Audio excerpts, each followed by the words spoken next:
ओम शांति। 1/10/2024 बाबा के मधुर महावाक्य हैं।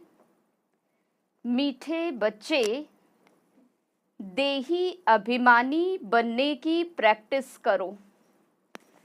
इस प्रैक्टिस से ही तुम पुण्य आत्मा बन सकेंगे। प्रश्न: किस एक नॉलेज के कारण तुम बच्चे सदा हर्षित रहते हो?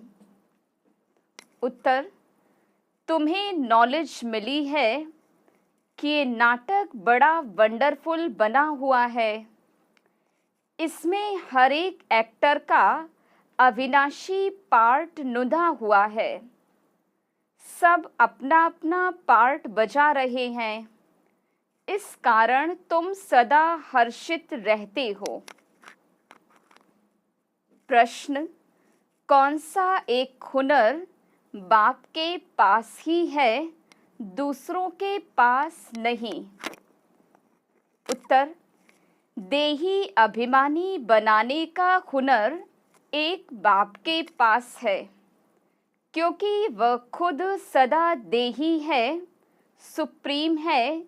ये हुनर किसी भी मनुष्य को आ नहीं सकता। ओम शांति। रूहानी बच्चों अर्थात आत्माओं प्रति बाप बैठ समझाते हैं। अपने को आत्मा तो समझना है ना। बाप ने बच्चों को समझाया है, पहले पहले ये प्रैक्टिस करो कि हम आत्मा हैं, न कि शरीर। जब अपने को आत्मा समझेंगे तभी परमपिता परमात्मा को याद करेंगे। अपने को आत्मा नहीं समझेंगे तो ज़रूर फिर लौकिक संबंधी धंधा आदि ही याद आता रहेगा। इसलिए पहले पहले तो ये प्रैक्टिस होनी चाहिए कि मैं आत्मा हूँ। तो फिर रूहानी बाप की याद ठहरेगी। बाप ये शिक्षा देते हैं कि अपने को देह नहीं समझो। ये ज्ञान बाप एक ही बार सारे कल्प में देते हैं। फिर 5000 वर्ष के बाद ये समझानी मिलेगी। अपने को आत्मा समझेंगे तो बाप भी याद आएगा। आधा कल्प तुमने अपने को देह समझा है, अब अपने को आत्मा समझना है। जैसे तुम आत्मा हो वैसे मैं भी आत्मा ही हूँ, परंतु सुप्रीम हूँ। मैं हूँ ही आत्मा, तो मेरे को कोई देह याद पड़ती ही नहीं। ये दादा तो शरीरधारी है ना, वो बाप है निराकार। ये प्रजापिता ब्रह्मा तो साकारी हो गया। शिव बाबा का असली नाम है शिव। वह है ही आत्मा। सिर्फ वह ऊंचे से ऊंच अर्थात सुप्रीम आत्मा है। सिर्फ इस समय ही आकर इस शरीर में प्रवेश करता हूँ। वह कभी देह अभिमानी हो न सके। देह अभिमानी साकारी मनुष्य होते हैं। वह तो है ही निराकार। उनको आकर ये प्रैक्टिस करानी है। कहते हैं तुम अपने को आत्मा समझो। मैं आत्मा हूँ ये पाठ बैठकर पढ़ो। मैं आत्मा शिव बाबा का बच्चा हूँ। हर बात की प्रैक्टिस चाहिए ना। बाप कोई नई बात नहीं समझाते। तुम जब अपने को आत्मा पक्का पक्का समझेंगे तब बाप भी पक्का याद रहेगा। देह अभिमान होगा तो बाप को याद कर नहीं सकेंगे। आधा कल्प तुमको देह का अहंकार रहता है। अभी तुमको सिखाता हूँ कि अपने को आत्मा समझो। सतयुग में ऐसे कोई सिखाता नहीं कि अपने को आत्मा समझो। शरीर पर नाम तो पड़ता ही है, नहीं तो वह एक दो को बुलावे कैसे। यहाँ तुमने बाप से जो वर्षा पाया है, वही प्रारब्ध वहाँ पाते हो। बाकी बुलाएंगे तो नाम से ना। श्री कृष्ण भी शरीर का नाम है, नाम बिगड़ तो कारोबार आदि चल न सके। ऐसे नहीं कि वहाँ ये कहेंगे कि अपने को आत्मा समझो, वहाँ तो आत्म अभिमानी रहते ही हैं। ये प्रैक्टिस तुमको अभी कराई जाती है, क्योंकि पाप सिर पर बहुत चढ़े हुए हैं।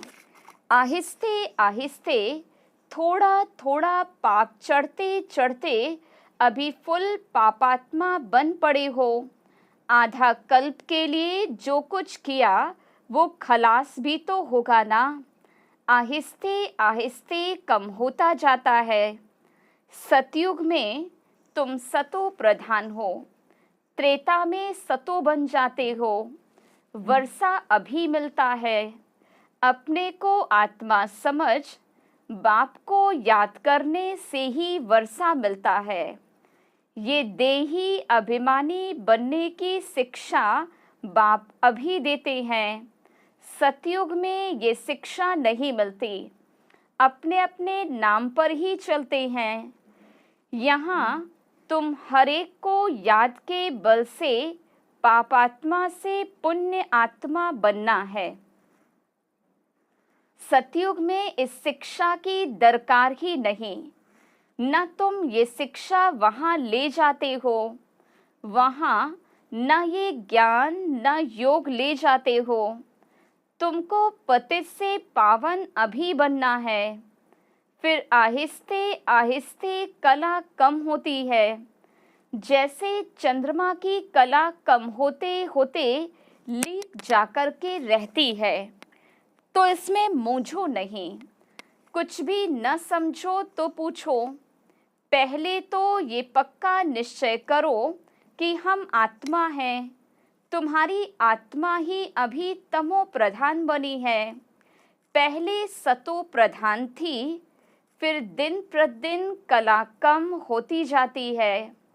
मैं आत्मा हूँ, ये पक्का न होने से ही तुम बाप को भूल जाते हो। पहले पहले मूल बात ही ये है, आत्म अभिमानी बनने से बाप याद आएगा तो वर्षा भी याद आएगा।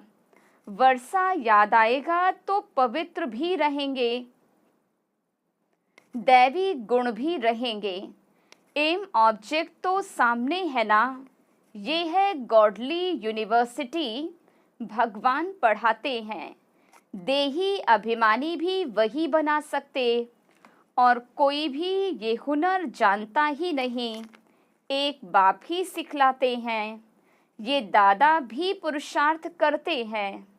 बाप तो कभी देह लेते ही नहीं। जो उनको देही अभिमानी बनने का पुरुषार्थ करना पड़े, वह सिर्फ इस ही समय पर आते हैं तुमको देही अभिमानी बनाने। ये कहावत है, जिनके माथे मामला अब कैसे नींद करें।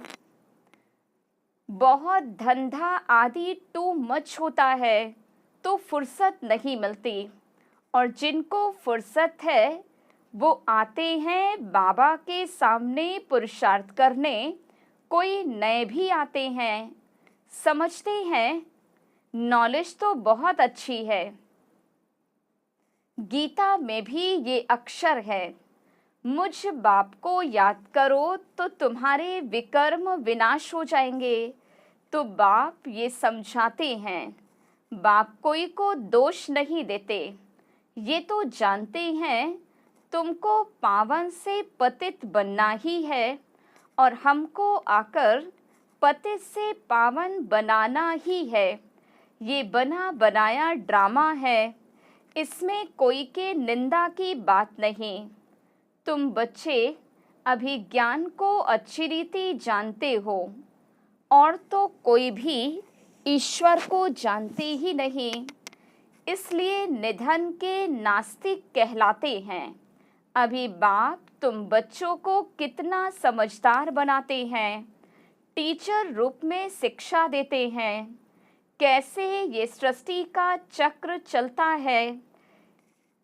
ये शिक्षा मिलने से तुम भी सुधरते हो।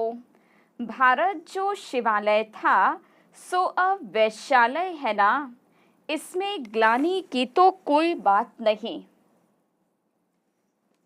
ये खेल है जो बाप समझाते हैं। तुम देवता से असुर कैसे बने हो, ऐसे नहीं कहते क्यों बने। बाप आए ही हैं बच्चों को अपना परिचय देने और सृष्टि चक्र का ज्ञान देने। ये सृष्टि चक्र का ज्ञान मनुष्य ही जानेंगे। अभी तुम जानकर फिर मनुष्य से देवता बनते हो। ये पढ़ाई है मनुष्य से देवता बनने की, जो बाप ही बैठ पढ़ाते हैं। यहाँ तो सब मनुष्य ही मनुष्य है। देवता तो इस गद्दी पर, इस सृष्टि पर आ नहीं सकते जो टीचर बनकर के पढ़ाए। पढ़ाने वाला बाप देखो कैसे पढ़ाने आते हैं। गायन भी है, परमपिता परमात्मा कोई रथ लेते हैं। ये पूरा नहीं लिखते कि कौन सा रथ लेते हैं। त्रिमूर्ति का राज भी कोई समझते नहीं। परमपिता अर्थात परमात्मा वो जो है सो अपना परिचय तो देंगे ना। अहंकार की कोई बात नहीं। न समझने के कारण कहते इनमें अहंकार है। ये ब्रह्मा तो नहीं कहते कि मैं परमात्मा हूँ। ये तो समझ की बातें हैं। ये तो बाप के महावाक्य हैं। सभी आत्माओं का बाप एक है। इनको दादा कहा जाता। ये भाग्यशाली रथ है ना। नाम भी ब्रह्मा रखा है क्योंकि ब्राह्मण चाहिए ना। आदि देव प्रजापिता ब्रह्मा है, प्रजा का पिता है। अब प्रजा कौन सी? प्रजापिता ब्रह्मा शरीरधारी है तो एडॉप्ट किया ना। बच्चों को शिव बाबा समझाते हैं, मैं एडॉप्ट नहीं करता हूँ। तुम सब आत्माएं तो सदैव मेरे बच्चे हो ही। मैं तुमको बनाता नहीं हूँ। मैं तो तुम आत्माओं का अनादि बाप हूँ। बाप कितना अच्छी रीति समझाते हैं, फिर भी कहते हैं अपने को आत्मा समझो। तुम सारी पुरानी दुनिया का संन्यास करते हो। बुद्धि से जानते हैं सब वापस जाएंगे इस दुनिया से। ऐसे नहीं संन्यास कर जंगल में जाना है। सारी दुनिया का संन्यास कर हम अपने घर चले जाएंगे। इसलिए कोई भी चीज याद ना आए सिवाय एक बाप के। 60 वर्ष की आयु पूरी हुई तो फिर वाणी से परे वानप्रस्थ में जाने का पुरुषार्थ करना चाहिए। ये वानप्रस्थ की बात है अभी की। भक्ति मार्ग में तो वानप्रस्थ का किसको भी पता नहीं। वानप्रस्थ का अर्थ भी नहीं बता सकते। वाणी से परे मूल वतन को कहेंगे। वहाँ सभी आत्माएं निवास करती हैं तो सबकी वानप्रस्थ अवस्था है। सबको जाना है घर। शास्त्रों में दिखलाते हैं आत्मा भ्रकुटी के बीच चमकता हुआ सितारा है। कई समझते आत्मा अंगूठे मिसल है। अंगूठे मिसल को ही याद करते हैं। स्टार को कैसे याद करें, पूजा कैसे करें? तो बाप समझाते तुम देह अभिमान में जब आते हो तो पुजारी बन जाते हो। भक्ति का समय शुरू होता है उसको भक्ति कल्ट कहते। ज्ञान कल्ट अलग है। ज्ञान और भक्ति इकट्ठे नहीं हो सकते। दिन और रात इकट्ठे नहीं हो सकते। दिन सुख को कहा जाता और रात दुख अर्थात भक्ति को कहा जाता। कहते हैं प्रजापिता ब्रह्मा का दिन और फिर रात, तो प्रजा और ब्रह्मा जरूर दोनों ही इकट्ठे होंगे ना। तुम समझते हो हम ब्राह्मण ही आधा कल्प सुख भोगते हैं, फिर आधा कल्प दुख। ये बुद्धि से समझने की बातें हैं। ये भी जानते हो सब बाप को याद नहीं कर सकते, फिर भी बाप खुद समझाते रहते अपने को आत्मा समझो और मुझे याद करो तो तुम पावन बन जाएंगे। ये पैगाम सबको पहुंचाना है, सर्विस करनी है। जो सर्विस ही नहीं करते तो वो फूल नहीं ठहरे। बागवान बगीचे में आएंगे तो उनको फूल ही सामने चाहिए। जो सर्विसेबल है, बहुतों का कल्याण करते हैं, जिनको देह अभिमान है, वह खुद भी समझेंगे हम फूल तो नहीं हैं। बाबा के सामने तो अच्छे अच्छे फूल बैठे हैं, तो बाप की उन पर नज़र जाएगी। डांस भी अच्छा चलेगा। स्कूल में भी टीचर तो जानते हैं ना कौन नंबर 1 कौन नंबर 2 3 में है। बाप का भी अटेंशन सर्विस करने वालों की तरफ ही जाएगा। दिल पर भी वह चढ़ते हैं। डिसर्विस करने वाले थोड़े ही दिल पर चढ़ते हैं। बाप पहली पहली मुख्य बात समझाते हैं, अपने को आत्मा निश्चय करो, तब बाप की याद ठहरेगी। देह अभिमान होगा तो बाप की याद ठहरेगी नहीं। लौकिक संबंधियों तरफ, धंधे धोरी की तरफ बुद्धि चली जाएगी। देही अभिमानी होने से पारलौकिक बाप की याद आएगी। बाप को तो बहुत प्यार से याद करना चाहिए। अपने को आत्मा समझना, इसमें मेहनत है, एकांत चाहिए। 7 रोज की भट्ठी का कोर्स बहुत कड़ा है। कोई भी याद ना आए, किसको पत्र भी नहीं लिख सकते। ये भट्ठी तुम्हारी शुरू की थी। कोई की याद भी ना आए, किसको पत्र भी नहीं लिख सकते।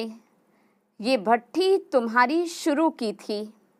यहाँ तो सबको रख नहीं सकते, इसलिए कहा जाता है घर में रहकर प्रैक्टिस करो। भक्त लोग भी भक्ति के लिए अलग कोठी बना देते हैं। अंदर कोठरी में बैठ माला सिमरते हैं, तो इस याद की यात्रा में भी एकांत चाहिए। एक बाप को ही याद करना है। इसमें कुछ जबान चलाने की भी बात नहीं। इस याद के अभ्यास में फुर्सत चाहिए। तुम जानते हो लौकिक बाप है हद का क्रिएटर, ये है बेहद का। प्रजापिता ब्रह्मा तो बेहद का ठहराना। बच्चों को एडॉप्ट करते हैं, शिव बाबा एडॉप्ट नहीं करते। उनके तो बच्चे सदैव हैं ही। तुम कहेंगे शिव बाबा के हम बच्चे, आत्माएं अनादि हैं ही। ब्रह्मा ने तुमको एडॉप्ट किया है। हर एक बात अच्छी रीति समझने की है।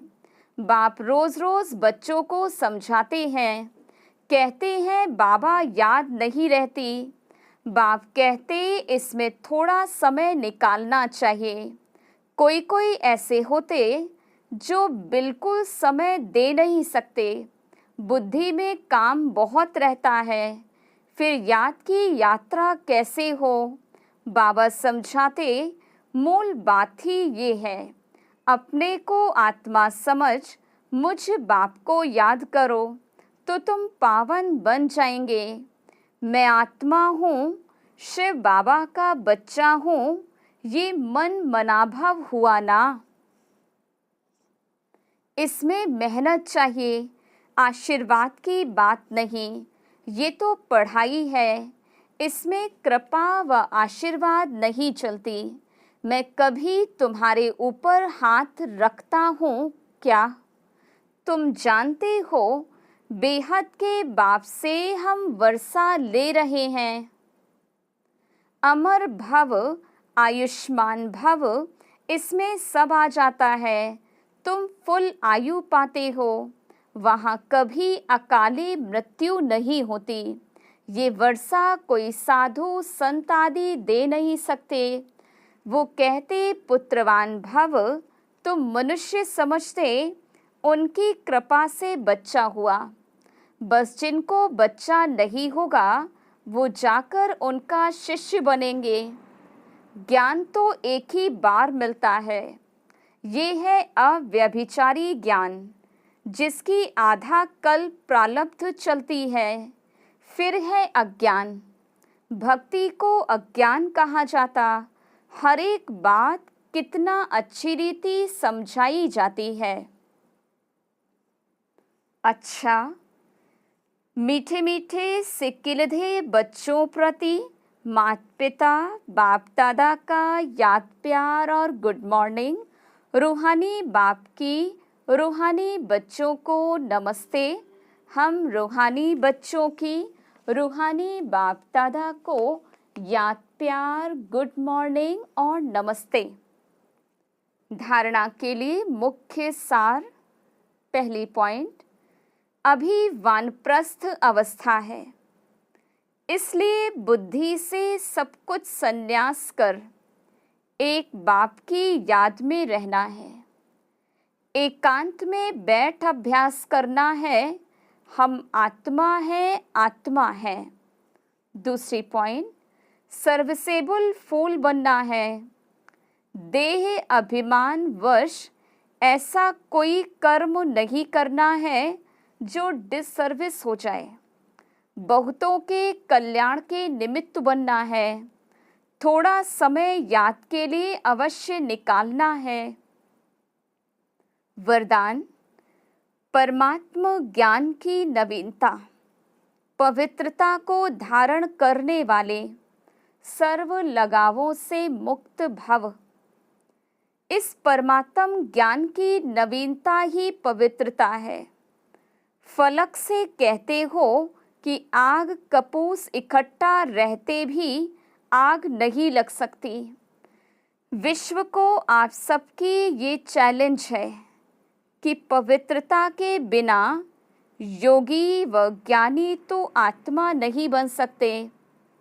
तो पवित्रता अर्थात संपूर्ण लगाव मुक्त, किसी भी व्यक्ति व साधनों से भी लगाव न हो, ऐसी पवित्रता द्वारा ही प्रकृति को पावन बनाने की सेवा कर सकेंगे।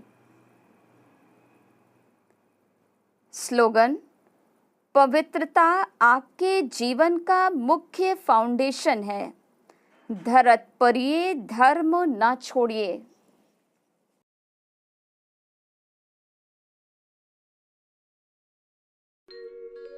यही है तमन्ना, बने बाबा तुम सा, चले साथ घर को, घड़ी ऐसी आए। यही है तमन्ना, बने बाबा तुम सा। यही है तमन्ना, बने बाबा तुम सा, चले साथ घर को, घड़ी ऐसी आए। हमें तो वतन की बहुत याद आए। हमें तो वतन की बहुत याद आए।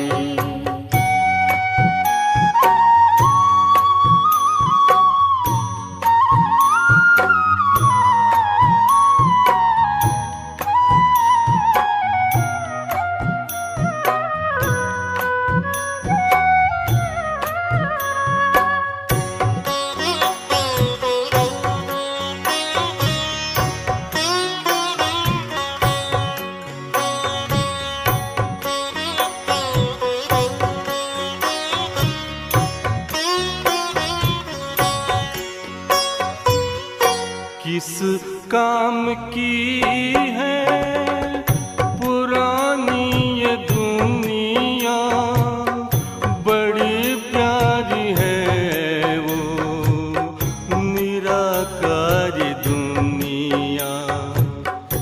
विदेही बनेंगे प्रभु संग चलेंगे, परम शांति आनंद अनुभव करेंगे। देखो इशारों से कोई बुलाए, देखो इशारों से कोई बुलाए, हमें तो वतन की बहुत याद आए। हमें तो वतन की बहुत याद आए।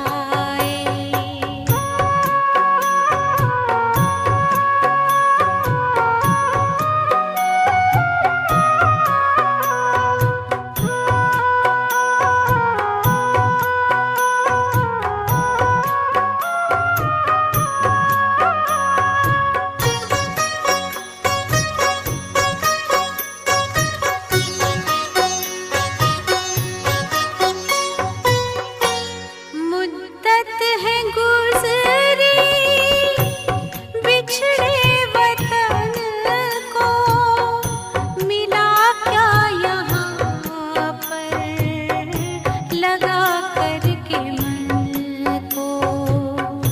ये तुमने बताया हुआ खेल पूरा, जगत का ये नाटक रहा न अधूरा। यहाँ की नशे कोई अब जी को भाए, यहाँ की नशे कोई अब जी को भाए। हमें तो वतन की बहुत याद आए। हमें तो वतन की बहुत याद आए।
यही है तमन्ना, बने बाबा तुम सा, चले साथ घर को घड़ी ऐसी आए।